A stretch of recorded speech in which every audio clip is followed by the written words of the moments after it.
तो सर प्राकृतिक खेती काहेला जानना चाहत रहे फोन के पहली। प्राकृतिक खेती के बारे में चर्चा कर रहे थे। तो देखिए, प्रकृति में जैसे हम लोग जंगल की बात कर रहे थे, जंगल में यदि पौधे खुद बीज निकलते हैं और खुद बड़े होते हैं, उनका सिस्टम चलते रहता है। हाँ। और उनको अलग से किसी प्रकार का पोषक तत्व देने की जरूरत दरकार नहीं पड़े। हाँ। तो वही सिस्टम को हमको हमारे फसल जो खाद्यान्न फसलें हैं उधर हमको लाना है। हाँ। तो उसके लिए हमको क्या करना है, प्रकृति को प्रोत्साहित करना है कि प्रकृति खुद ब खुद उस पोषक तत्व को बनाए। हाँ। और सूक्ष्म पोषक तत्व सूक्ष्म जीवों को आश्रय दे और उसके माध्यम से जो है हमको जो है सभी प्रकार के तत्व जो है हमारे पौधों को मिल जाए जी, है ना। तो इस प्रक्रिया को हमको बढ़ाने के लिए और हमको किसान भाइयों को कम से कम लागत, बाहरी चीज़ों का किसी प्रकार का उपयोग किए बिना खेती को हमको प्रकृति में ही, वहीं पे किसान के खेत में ही तैयार करके उसको करना, यही प्राकृतिक खेती का उद्देश्य है जी। तो ये जो आप मन बता कि प्राकृतिक खेती तो ये सब चीज है, लेकिन एक कुछ सिद्धांत भी होते का कि कौन कौन तरीका ला अपना सकत हैं, ये में का तकनीक से या विधि से जाना पड़ते। देखिए, प्राकृतिक खेती का सिद्धांत है, बहुत महत्वपूर्ण सिद्धांत है। किन किन बातों को हमको मुख्य रूप से ध्यान देना है, जैसे इसमें पशुधन के आधार, मतलब जैसे मान के चलिए कोई भी पशु पर आधारित होना चाहिए। हमारे देसी गाय महत्वपूर्ण है।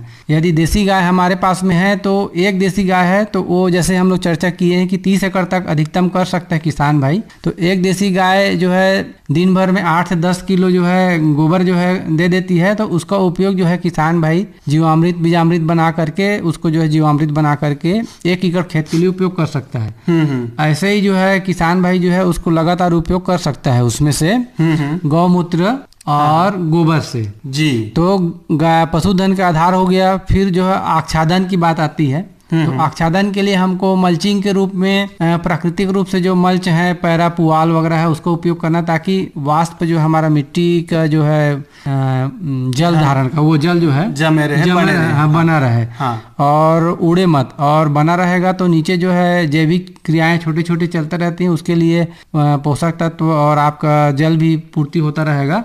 तो उसके आधार पे जो है उसका अच्छा उपयोग हो सकता है और जो है पानी का कम आवश्यकता होगा उसके लिए जी जी। इसके बाद में हम देखते हैं मिट्टी को हम ज़्यादा से ज़्यादा, जैसे कि गहरी जोताई ना करें। अच्छा है, कम से कम डिस्टरबेंस करना उसका उद्देश्य है। और किसान में ज़्यादा गहरा जोताई करते हैं। गहरा जोताई करते हैं। जब हम लोग सामान्य खेती करते हैं उसमें गहरी जोताई को भी सलाह देते हैं। हाँ। लेकिन हमको प्राकृतिक खेती की ओर जाना है, प्रकृति में उसको संरक्षित करना है। तो हमको उथला जोताई करके, कम डिस्टर्ब करके उसको हमको जो है ज़्यादा से ज़्यादा उत्पादन लेना है उसमें से जी जी जी। तो ये काम है। उसके बाद में जो है जल प्रबंधन, उसमें भी जल प्रबंधन में कम मात्रा में जल की आवश्यकता होगा। जैसे हम लोग आच्छादित कर देंगे, दूसरे फसल को लगा देंगे, जैसे बड़ा बड़ा फसल लगाए हैं उसके बगल में छोटा छोटा वाला पौधा लगा देंगे, वो भी पूरा कवर करके रखे रहते हैं। हाँ। तो ये भी मतलब अच्छा काम करेगा जल प्रबंधन में।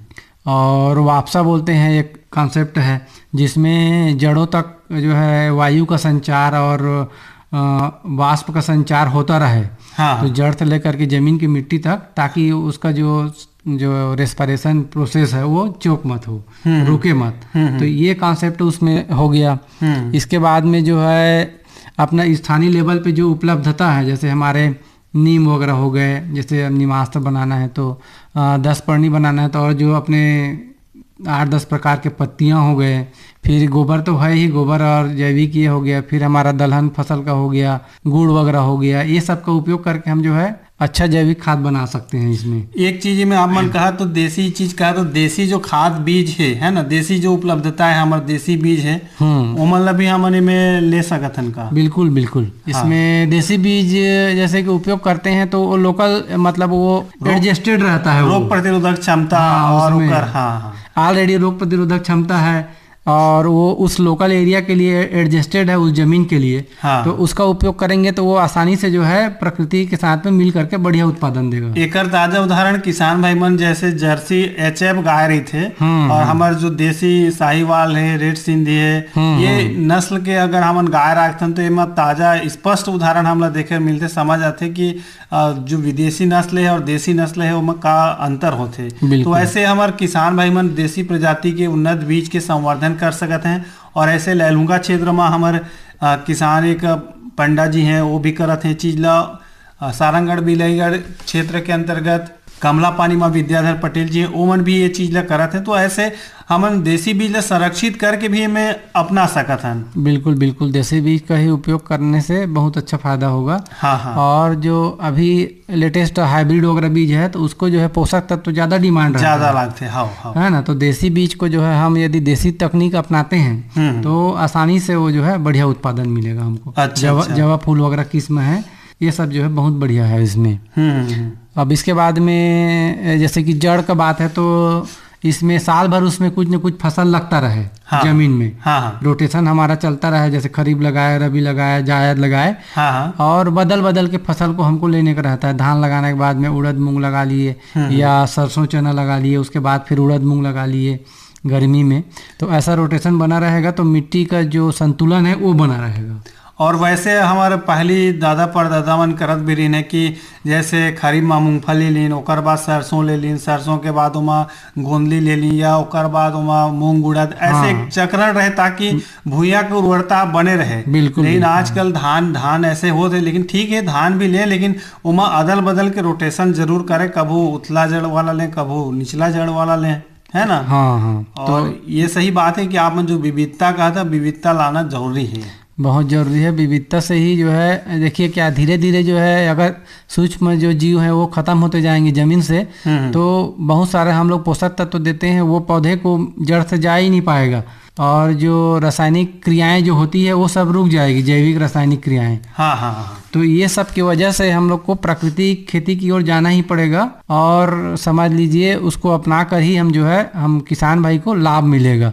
अच्छा, और यदि इसको सीधा सीधा हम किसान भाई यदि अपना लेता है, पहले अपने 1 एकड़ 2 एकड़ में ट्रायल करके देखे, 1 साल 2 साल 3 साल अधिकतम जो है किसान भाई को एडजस्ट करने में लगेगा और बनाने में लगेगा जी। और उतना ज्यादा तकनीक की भी आवश्यकता नहीं है कि बहुत कुछ मतलब टेक्नोलॉजी को लगाएं या मशीन लगाएं, ऐसा कुछ भी चीज की जरूरत नहीं है कि किसान भाई उसको नहीं कर सकते हैं। जब ये बात निश्चित से तो एक प्रश्न भी उठा थे और हमन लगातार सोशल मीडिया है या संचार के माध्यम में सुनत रहते हैं, देखत रहते हैं कि अगर तकनीकी रूप से मतलब किसान मतलब प्रशिक्षण के दरकार है। हाँ, तो राष्ट्रीय प्राकृतिक खेती मिशन भी एक ऊपर भारत सरकार के कृषि कल्याण मंत्रालय जो है ला विकसित करी से विकास करी से योजना भी लाई से एक बारे में बता तो। देखिए प्राकृतिक खेती को बढ़ावा देने के लिए भारत सरकार जो है बहुत ही महत्वपूर्ण योजना लागू किए हैं। इसके पहले भी परंपरागत कृषि विकास योजना भी चला रहे थे। हाँ, और ये कॉन्सेप्ट नया आया हुआ है तो इसमें जो है नया national mission on natural farming है ना, NMNF। हाँ। तो ये योजना जो है लागू की है और इसमें जो है किसानों का चयन हमको ऐसे जगह करना है जो प्राकृतिक रूप से या लगा हुआ जमीन मतलब खेती करते हैं जो जंगल के लगा हुआ, ऐसे जो जहाँ पे कम मात्रा में रासायनिक चीजों को उपयोग करते हैं। और कम से कम उसमें 50 हेक्टेयर का जो है एक पेंच बनाना रहता है, क्लस्टर। हाँ। तो उस 50 हेक्टेयर का पेंच बना करके किसान भाइयों को उनको सभी प्रकार का उसको प्रशिक्षण सभी लेवल पे, यहाँ पे जिला स्तर पे कृषि विज्ञान केंद्रों में और विभाग के माध्यम से ब्लॉक में और उनके ऑन फार्म खेत में, खेत में जो हमारे प्रगतिशील किसान हैं, जो अच्छे किसान जो खेती किसानी में अव्वल हैं, उन किसानों को चयन करके उनके माध्यम से किसानों को प्रशिक्षण दिलवाना है। जी। और जो प्राकृतिक खेती के जितने अवयव हैं ये इन सभी चीजों को किसान के उपलब्धता के आधार पर उनको बनवाना है वहां पे और किसान भाइयों को उसको जो है उसको खेतों में उपयोग करवाना है। अच्छा। तो इसका पूरा सिस्टम बना हुआ है और ये जो है हमारे जिले में भी संचालित है, लगभग सभी जिलों में संचालित है। और इस योजना के तहत किसान भाइयों को कुछ राशि अनुदान के रूप में भी दिया जा रहा है। जैसे उसमें शासन के तरफ से किसान भाइयों के लिए 4,000 का अनुदान है। तो किसान भाइयों को साल भर में 4,000 रुपये देना है, 2,000 खरीफ में, 2,000 रबी में। अच्छा। और फिर अगले साल 2 साल के लिए है। अच्छा। फिर से अगले साल 4,000 देना है। अच्छा अच्छा। तो इसमें किसान भाई क्या करेंगे, खर्चा क्या है, एक ड्रम का खर्चा है, 200 लीटर का ड्रम खरीदना है। हाँ। बाकी सब चीज किसान भाई के पास है। अच्छा अच्छा। गाय का गोबर, हाँ हाँ। आपका गौमूत्र, जी। है ना, और हाँ। आपका जो है जैसे कि चना बेसन वगैरह हो गया, हाँ। गुड़ हो गया, बस यही सब चीज तो चाहिए। और किसान के लिए मिट्टी चाहिए, जमीन का वहाँ का, जी। इसके आधार पे ही पूरा जो है तत्व बनना है। तो किसान भाइयों को वो अनुदान है।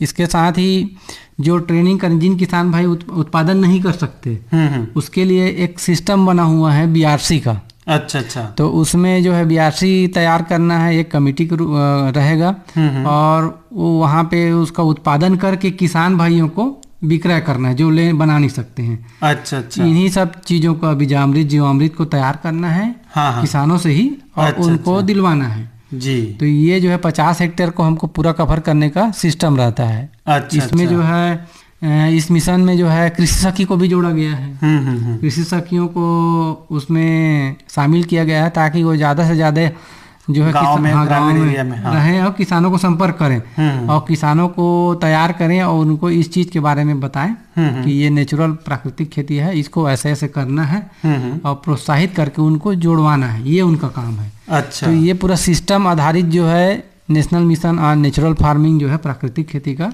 चल रहा है। जी, बहुत बढ़िया स्कीम है। और इला नवंबर 2024 में इला लॉन्च किया गया से राष्ट्रीय प्राकृतिक खेती मिशन ला। बिल्कुल। और बहुत बढ़िया है इमा कि हमन कैसे इला बढ़ा सकत हन, कैसे कर सकत हन। इमा राज्य सरकार, केंद्र सरकार दोनों के हिस्सेदारी के संग में किसान के सहभागिता होना भी बहुत जरूरी है, ताकि योजना के लाभ मिल सके। योजना के लाभ मिल ही संग में उमन की भूइयां भी संरक्षित रही, भूइयां भी बढ़िया रही। और जैसे एक बात आप मन कहा कि ड्रम खरीदना है, ड्रम बनाना है, ड्रम करना है कुछ, तो का करना है या उमन का बना सकत हैं कुछ। जैसे हमन चर्चा करत रहे शुरुआत में फोन आए से बीजामृत है, जीवामृत है, एक बारे में हमारे संगवारी में बताइए। देखिए, इसमें जो है कुछ चीज़ ऐसे रहते हैं घटक इनके, जो जिसका उपयोग करके ही हम जो है प्राकृतिक खेती कर सकते हैं। हाँ। तो उसके लिए हम लोगों को तैयार करना है। अब तैयार करना है तो सबसे पहले इसमें बात आया है बीजामृत का। हाँ। तो बीजामृत क्या चीज़ है कि हम उसको उपयोग करें जैविक खेती, प्राकृतिक खेती में। हाँ। तो बीजामृत बनाने के लिए सबसे पहले तो देसी गाय का गोबर चाहिए हमको 5 किलो। अच्छा अच्छा। और उसके बाद में उसका 5 लीटर गौमूत्र चाहिए। हाँ हाँ। और 250 ग्राम बुझा हुआ चूना चाहिए। हाँ। और कम से कम जो है एक मुट्ठी जो है जमीन मिट्टी, वहाँ पर के पौधे के नीचे का मिट्टी। हाँ। और 20 लीटर पानी में इसको तैयार करना रहता है। अच्छा। तो 20 लीटर पानी में इसको तैयार करके इसको घोल बनाना रहेगा। हाँ, और हाँ। घोल बना करके इसको हम किसानों को जो है मतलब तैयार करेंगे। हाँ, और 1-2 दिन के लिए, एक रात के लिए इसको छोड़ देंगे। अच्छा। 24 घंटा के लिए। हाँ हाँ। और उसके बाद में इसको जो है सुबह शाम जो है उसको लकड़ी के सहारे से उसको हिलाना है इसमें। उसको सुई के दिशा में उसको हिला करके। हाँ हाँ। उसके बाद जब वो तैयार हो जाएगा, हाँ हाँ। तो उसको जो है उससे बीज को शोधन करने के लिए हमको उपयोग करना है उसको। अच्छा। ताकि जो हम बीज लगाएं तो उसको उसी से ट्रीट करना है। हाँ हाँ। जब उससे ट्रीट करेंगे तो ये जो है ना, उसका उगने का क्षमता जो है बहुत बढ़िया हो जाएगा। और जड़ जो है बहुत बढ़िया जाएगा उसमें, और उसमें पोषक तत्व जो ज़रूरत रहेगा वो जो है तत्काल उसको किसानों उसको क्या बोलते हैं, बीज को मिलेगा, और वो बहुत बढ़िया जो है बढ़वार के लिए काम आएगा उसमें। अच्छा अच्छा। तो ये बीजामृत बनाने का ये तरीका होता है। और ज़्यादा इसमें मेहनत कुछ करना नहीं है इसमें किसान भाइयों को। तो कोई भी किसान भाई आसानी से जो है इसको उपयोग कर सकता है। अच्छा अच्छा। इसके बाद में जीवामृत। हाँ हाँ, जीवामृत। जीवामृत बनाने के लिए जैसे हम लोग रासायनिक जो है खाद का उपयोग करते हैं, यूरिया, पोटास, डीएपी, तो उसको उपयोग नहीं करके उसके जगह में जीवामृत करेंगे। अच्छा तो अच्छा। जीवामृत को हम लोगों को जीवामृत तैयार करने का इसका भी एक तरीका है। हाँ हाँ। इसमें जो जो हमको आवश्यकता होता है ये है, इसमें देसी गाय का गोबर हमको 10 किलोग्राम चाहिए। अच्छा अच्छा। और देसी गाय का जो है गौमूत्र अपने को वो भी 8 से 10 लीटर चाहिए। अच्छा अच्छा। और 1 से 2 किलो लगभग जो है गुड़ चाहिए। और बेसन 1 से 2 किलो चाहिए।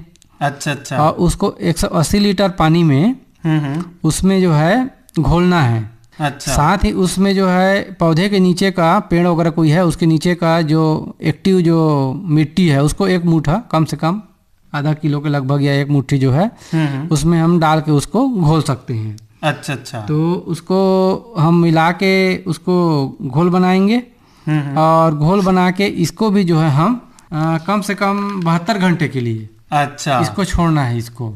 अच्छा अच्छा। है ना, तो 72 घंटे के लिए छोड़ेंगे मतलब 2 दिन इसमें टाइम देना पड़ेगा। अच्छा अच्छा। तो 2 दिन बाद ये तैयार होगा और इसके लिए जब उसको छाया में पेड़ के नीचे ढक के रख देंगे जूट वगैरह बोरी से, उसके बाद सुबह शाम उसमें सुई के घड़ी के दिशा में लकड़ी के डंडे से उसको घुमाना है सुबह शाम 5-5 मिनट। अच्छा तो अच्छा। इसका जो पूरा 200 लीटर 180 लीटर का जो घोल बन जाएगा पूरा 200 लीटर का, है ना। हाँ हाँ। तो इसका उपयोग जो है किसान भाई 1 एकड़ के लिए आसानी से कर सकते हैं। अच्छा। तो ये जीवामृत का उपयोग करेंगे किसान भाई, इससे जो है बहुत अच्छा फायदा होगा इसमें किसान भाइयों को। और जो है बनाने का भी तरीका बहुत आसान है। अच्छा अच्छा। वैसे ही किसान भाई जैसे कि इसको जो है फसल में महीना में 1 बार 2 बार जैसा उनके पास उपलब्धता है उसके आधार पे दे सकते हैं। छिड़काव जो है उसको 20-21 दिन बाद, है ना, किसान भाई को देना रहता है। हाँ हाँ। और इसको आसानी से इसको जो है किसान भाई जो है स्प्रे के माध्यम से दे दें या जो है सिंचाई के माध्यम से दे दें या जो है आपका यदि ड्रिप इरिगेशन वगैरह है तो उसके माध्यम से छान करके इसको उसमें दे सकते हैं। अच्छा सर, ये तो आपन पोषक तत्व या बीज के बारे में बतावा। जैसे अब हम फसल उत्पादन कर रहे हैं तो वहाँ कीड़ा मकोड़ा भी लगते हैं ना, तो कीड़ा मकोड़ा के नियंत्रण पर प्राकृतिक खेती में का प्रावधान है, ओकर पर कहाँ जाना है या का करना है, ला बताइए। अब फसल लगाते हैं तो कीड़ा मकोड़ा भी वो भी मतलब समझ लीजिए कहीं न कहीं पे कुछ न कुछ नुकसान करने के लिए आ जाते हैं। हाँ हाँ। तो उसका थ्रेशोल्ड लेवल भी रहता है कि भाई इतना थोड़ा बहुत कीड़ा रहता है तो ठीक है, बाकी यदि उसका लेवल से ऊपर हो जाता है तो वो जो है ना नुकसानदायक हो जाता है। तो उसको हमको एक लेवल में कंट्रोल करके रखना है, जिसके लिए हमको जो है प्राकृतिक रूप से ही हमको उसको नियंत्रण करना है। हाँ। तो इसके लिए जो है हम लोग 3-4 प्रकार का उसमें हमारे पास विधि है। हाँ। तो उसके लिए एक नीमास्त्र करके बोलते हैं। हाँ। तो इसके लिए हम क्या करेंगे, नीम के पत्ती या फिर फल्ली जो भी मिलेगा हमको समय में, उसको 5 किलोग्राम लेना है और गौमूत्र, देसी गाय का गौमूत्र 5 लीटर लेना है, गोबर 1 किलो लेना है और 100 लीटर पानी लेना है। इसमें जो है उसको नीम के पत्ती को कुचल करके उसमें डाल देंगे और सभी को मिला करके उसको घोल तैयार करेंगे। अच्छा। तो इसको भी 48 घंटे के लिए छोड़ना है, तैयार करके छाया में रख देंगे। 48 घंटे बाद जो है इसको जो है सुबह शाम इसको भी घोल बनाना है लकड़ी के डंडे के सहारे से, और जो है 48 घंटे बाद जो है ये तैयार हो जाएगा। इसको एक बार बनाने के बाद कम से कम 4 से 6 महीने तक भी उपयोग किसान भाई कर सकते हैं। अच्छा अच्छा। और इसको जैसे कि जो घोल बनेगा उसको 5 से 6 लीटर लगभग जो है प्रति, इसको मतलब समझ लीजिए एकड़ के हिसाब से, मतलब टोटल जो है 5 से 6 मतलब को अपने परसेंट के हिसाब से उसको उपयोग करना है इसको। अच्छा अच्छा। है ना। हाँ हाँ। और इसके बाद में आपका जो है आता है ये ब्रह्मास्त्र। ब्रह्मास्त्र, अग्निअस्त्र। अच्छा अच्छा। तो अग्निअस्त्र के लिए भी उसको भी तैयार कर सकते हैं किसान भाई। 5 किलोग्राम नीम लेना रहता है, नीम का पत्ती, और क्या बोलते हैं 20 लीटर जो है गौमूत्र, 500 ग्राम जो है तंबाकू, हाँ, और आपका 500 ग्राम जो है हरी मिर्च, जी, 500 ग्राम लहसुन का चटनी, हाँ, और इसके बाद में इसको जो है सबको मिला करके, हाँ, इसको समझ लीजिए धीमी आंच में पकाना रहता है। अच्छा अच्छा। और पका करके जब वो 1/3 मतलब 1/3 बच जाएगा, हाँ, उसके बाद उसको भी ठंडा करके उसको रख देते हैं 48 घंटे के लिए। अच्छा अच्छा, है ना। हाँ। उसके बाद उसको भी रखेंगे तो उसको भी हमको सुबह शाम घोल बनाना है और उसको लकड़ी के डंडे से ही घोलना है इसको भी। इसके बाद में इसका उपयोग जो है जैविक कीटनाशक के रूप में इसमें 6 लीटर प्रति 200 लीटर पानी में मिला करके 1 एकड़ के लिए इसको उपयोग कर सकते हैं। अच्छा अच्छा। जैसे नीमास्त्र को करना है वैसे ही इसको भी उपयोग जो है 6 लीटर का आसानी से कर सकते हैं। तो ये कीट नियंत्रण के काम, ये सब कीट नियंत्रण, सुंडी वाले कीट, जो चूसने वाले कीट वाले हैं, ये सब चीज़ के कंट्रोल के लिए इन सब चीज़ों को कर सकते हैं। इसके बाद ब्रह्मास्त्र है आपका, 10 पर्णी अर्क है। ये 4-5 जो महत्वपूर्ण जो चीज़ें हैं ये किसान भाई इसको भी बढ़िया से तैयार करके उपयोग कर सकते हैं। इसमें किसान भाई को पूरी तरह से मतलब जो है कीट और व्याधियों से निजात मिलेगा इसमें। अच्छा अच्छा, तो बहुत बढ़िया बात बताओ आप मन राठौर जी की जैविक तरीका है, प्राकृतिक तरीका है, ये सबो ला हमला अपनाना पड़ी। और प्राकृतिक खेती में आप मन कीट नियंत्रण के बारे में बता दे, बीज की सुरक्षा के बारे में बता दे, कैसे मतलब पोषक तत्व देना है एला बता दे, बहुत बढ़िया जानकारी आप मन देता। तो ये सब करे ले किसान ला का लाभ हो सकता है, प्राकृतिक खेती ले लाभ का है? देखिए किसान भाई को जो है हमको ये है कि प्रकृति को हमको सुरक्षित करना है पहला। हाँ। किसान भाई का लाभ है कि उसको बाहरी मार्केट के ऊपर डिपेंड नहीं रहना है। उसका जैसे मान लीजिए 1 एकड़ में 5,000, 7,000, 10,000 जो भी खर्चा करता है, वो किसान के पास में 500, 700, मतलब समझ लीजिए 4 से 5% तक बस वो खर्च आ जाएगा 100% की जगह में। तो उनको जो है 1,500 में ही उनका जो है किसान भाइयों का जो है खर्च मतलब पूरा हो जाएगा। अच्छा। और जो है उनका जो उत्पाद जो निकलेगा वो पूर्ण रूप से जैविक निकलेगा। और यदि किसान भाई यदि समूह में उसको प्रमाणित करा लेते हैं, जैसे कि हमारे प्राकृतिक खेती मिशन के तहत प्रमाणित भी होगा, हाँ। वैसे ही किसान भाई प्रमाणित करा लेंगे तो बाजार मूल्य भी बहुत बढ़िया मिलेगा। हाँ। फिर उनके खाने के लिए, बच्चों के लिए, अन्य लोगों को खाने के लिए, स्वास्थ्य के लिए भी बहुत बढ़िया रहेगा। तो इस प्रकार से जो है किसान भाई को चारों तरफ से मतलब लाभ है, प्रकृति को भी लाभ है, नुकसान कहीं पे है नहीं। हाँ। खाली तकनीकी जानकारी का नुकसान है कि किसान भाई को अभी तक उसकी तकनीकी जानकारी पहुंच नहीं पाई है या अपना नहीं पाए हैं। हाँ हाँ। तो किसान भाई उसको कुछ क्षेत्र में ट्रायल कर सकते हैं, 20 डिसमिल, 25 डिसमिल, आधा एकड़। अपन के पास जतका भी भूया है ओकर हिसाब से अपन के आकलन कर ले और वो हिसाब से कुछ एरिया चयन करके शुरुआत करें और शुरुआत करके देखें, ओकर परिणाम देखें और उस सब ला देख करके मन आगू बढ़ सकते हैं और योजना से भी लाभ ले सकते हैं। और एक राष्ट्रीय प्राकृतिक खेती मिशन भी चलाया जाता है, मिशन तौर में सरकार काम कर ही और विकसित भारत भी बनाना है 2047 तक। तो हम सब वो मिल के काम ला करबो तबे सफल हो ही। बिल्कुल बिल्कुल। तो हरीश कुमार राठौर सर, आज आपन हमार फोन इन कार्यक्रम हेलो किसान वाड़ी में आवा जैव विविधता के लिए प्राकृतिक खेती, रबी फसलों में सूक्ष्म पोषक तत्वों की भूमिका एक विषय में चर्चा करा। किसान संगी जौहरिया मन भी फोन करीन, ओमन के समस्या के समाधान करा। एक बार आप मन ला हमार किसान संगी जौहरिया मन ला बहुत बहुत धन्यवाद। नमस्कार। नमस्कार, आपको भी बहुत बहुत धन्यवाद। तो संगवारी ये तो रही से कृषि और किसान कल्याण मंत्रालय भारत सरकार डाले प्रायोजित कार्यक्रम हेलो किसानवाड़ी। कार्यक्रम में हमला तकनीकी सहयोग मिले रही से GS मुंडा के, प्रस्तुति सहयोग और संचालन रही से आप मन के संगवारी रामविलास पटेल के और कार्यक्रम के प्रस्तुत करता रही ने नीरज प्रभाकर। तो देवा विदा, राम राम, जय जुहार।